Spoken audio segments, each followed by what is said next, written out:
There's ups Yeah, and there's highs, and the yeah, business is not for everybody, man, because it's like people, as I always say, people see you now, for example, on Power for the younger fans, the yeah, younger generation, where they're like, they're just getting the first introduction to you. right, But people like me who study people's craft, because I always look at like where I can take things from certain people to perfect myself, because I always look at it, knowledge is power.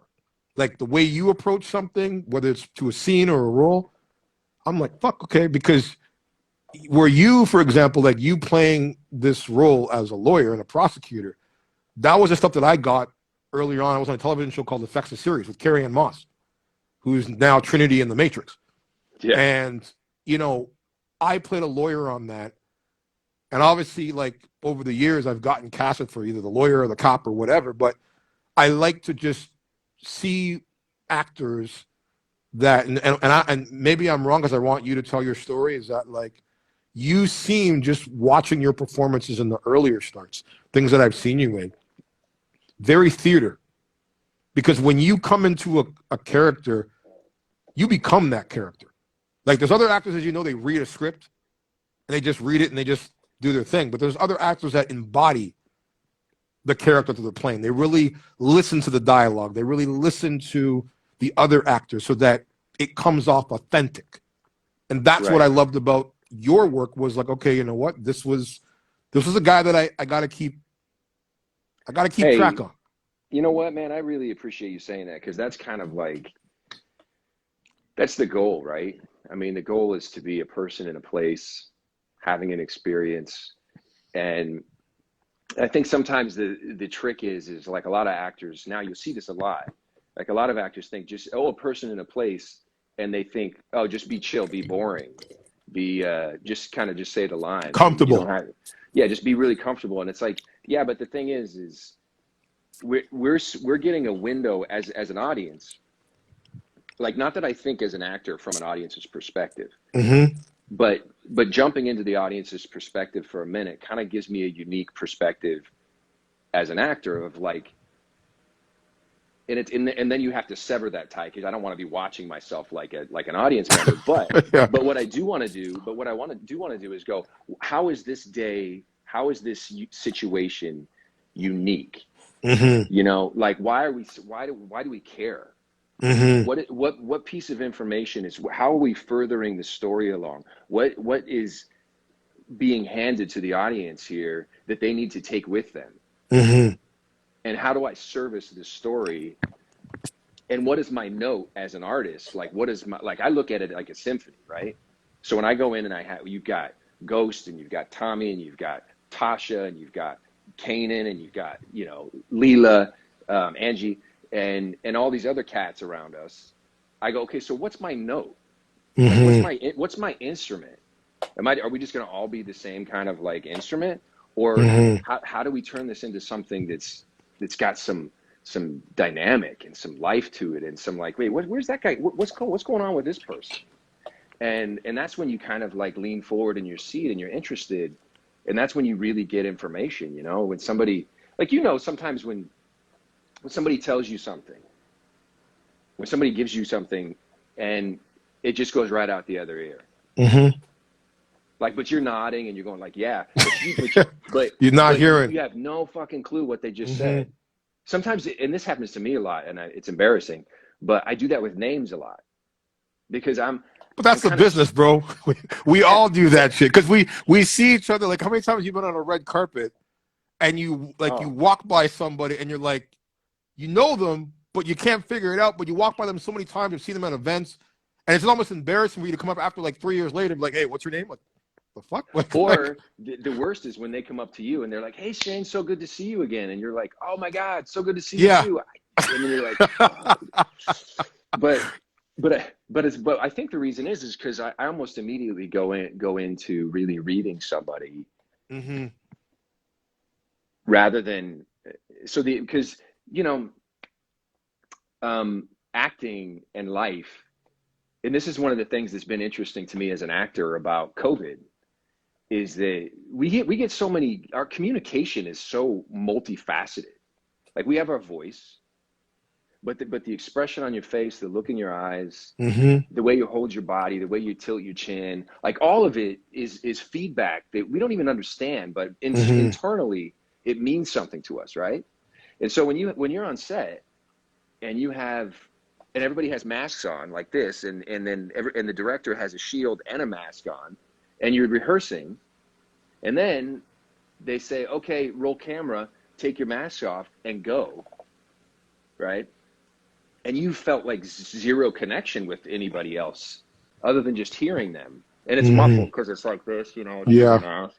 And so it's like really assuming the position now, which I actually think just takes a little bit more of a kind of superhuman effort to just be present and not get rattled by the fact that it's almost like if we were doing a scene and we had to go away and learn our lines separately and figure out the what the scene was about separately, and then they say, okay, the cameras are rolling, go in and do it, you got one take, and you're like, well, can we talk about it, can we work this out, can we But that's like vibe, daytime. That's can like daytime. It's like daytime yeah, TV. One take. right. And you know what, and maybe if I had more of an experience with daytime, like I know you have, but I've never really done daytime, so that kind of just like I said, assuming the position is a skill that Mm-hmm. I'm still learning. I'm still learning that skill because, like you said, I'm a little bit more theater based, where I like to drill something to the point where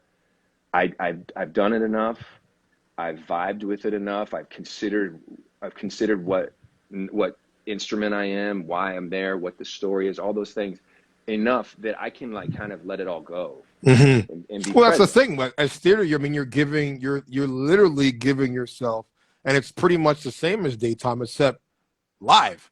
You know, Right. you have the ability, I think now, like with your training and your experience, and exactly what you said, like with the mask, it's very hard to read people, read people's. Hmm. I mean, like I've been asking, like, because again, like we've been sitting here waiting in the, like on a chicken nest waiting for us to get back into production. So I've been asking all my friends who've gone back early, like, what is it like? Like, how are you? How is the preparation? And everyone's got their own different thing. And I think, as you said about COVID, you know, we were in this world before this where everything was fast paced. Even our phones, you're filtering through your cell phone feeds daily, trying to Yeah. process all of this information that it's impossible because there's so much going on at once. And then COVID forced everybody to stop. And I always say, like, it was a stoppage that needed to happen because all of these things we have, these gadgets and technology that supposedly, as they say, are supposed to bring us together, it's truly actually brought us apart. Like, if you really look at it, like the amount of people that I know, and I'm old school like you, I think, is that I believe in communication, like real communication of getting to know somebody, getting to know, their story, their Right. knowledge, because I look at, what, knowledge is power. You can never have enough. You can never be not learning. There's so many people always said, like, they get comfortable and they're like, okay, I got this job. And I think where you were sort of trying to say, like, and I could be wrong, but I think we're on the same wavelength, is that when you're in a scene and you're doing a scene, and yes, I know your journey, I know the struggle, I know the grind, and then when you land on power, you're like, okay, this is great. Say season one, you're like, fuck, this is finally what I've been working for, to get a part of something great like this.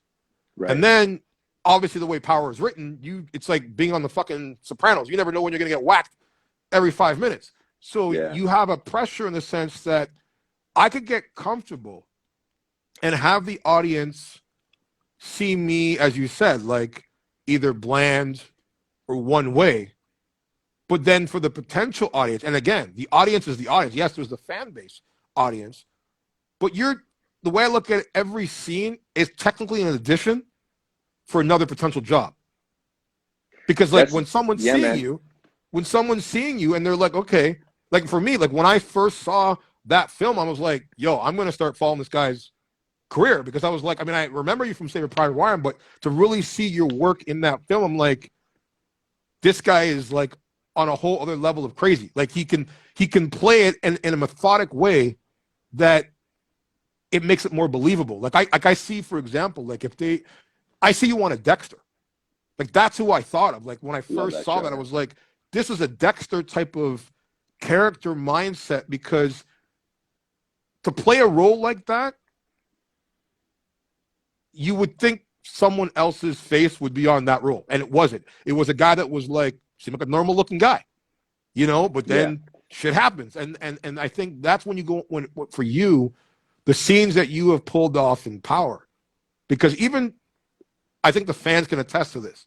If you guys are the fans watching this, you have a way of, even if it's the smallest amount of dialogue, to be able to just steal a fucking scene, steal the room, and absolutely capture your attention where you're like, this fucker just say that shit?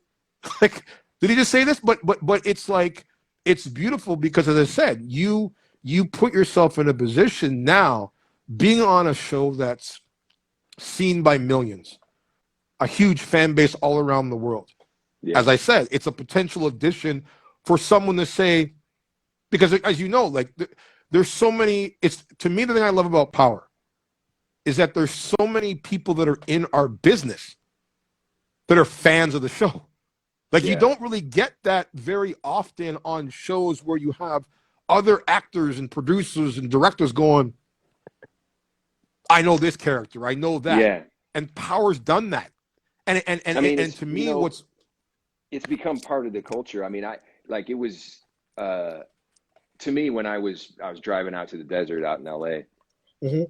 and there's a Cardi B song where she mentions Tommy and Keisha, and I was Okay. like, oh man, we're part of the culture. I mean, if you can without talking about Power, if you can just mention Tommy and Keisha and people know what you're talking about, Mm-hmm. then we, you know what I mean? And it's been like, man, I'll tell you, it's been the fans and the audience have been so incredible for this entire ride.